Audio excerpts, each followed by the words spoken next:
بسم الله الرحمن الرحيم. اللهم صل على سيدنا ومولانا محمد صاحب التاج والمعراج والبراق والعلمين، دافع البلاء والغباء والقحط والمرض والألم.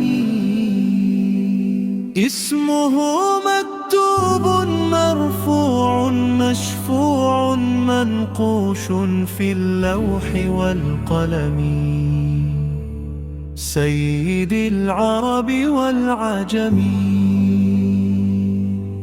جسمه مقدس معطر مطهر منور في البيت والحرم، شمس الضحى بدر الدجى صدر العلا نور الهدى كهف الورى مصباح الظلم، جميل الشيم شفيع الأمم صاحب الجود والكرم. الله عاصمه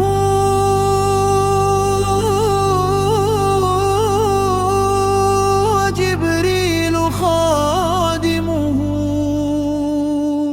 والبراق مركبه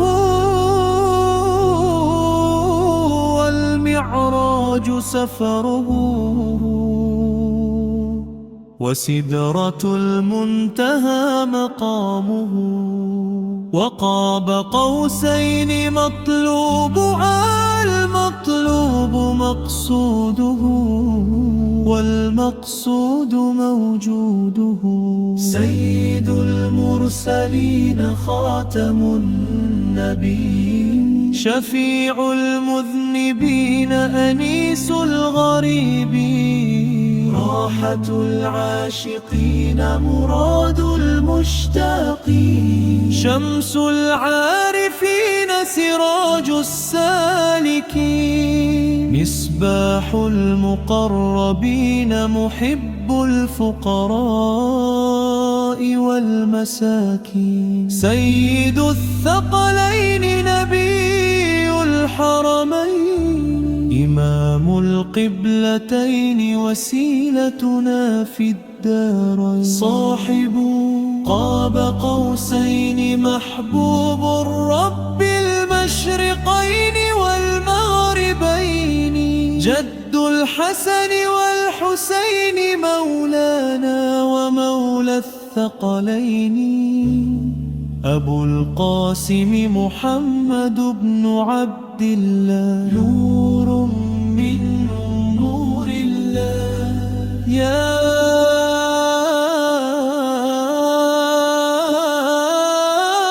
أيها المشتاقون بنور جماله صلوا عليه وآله وسلموا تسليما. اللهم صل وسلم وبارك عليه وعلى آله وأصحابه أجمعين برحمتك يا أرحم الراحمين.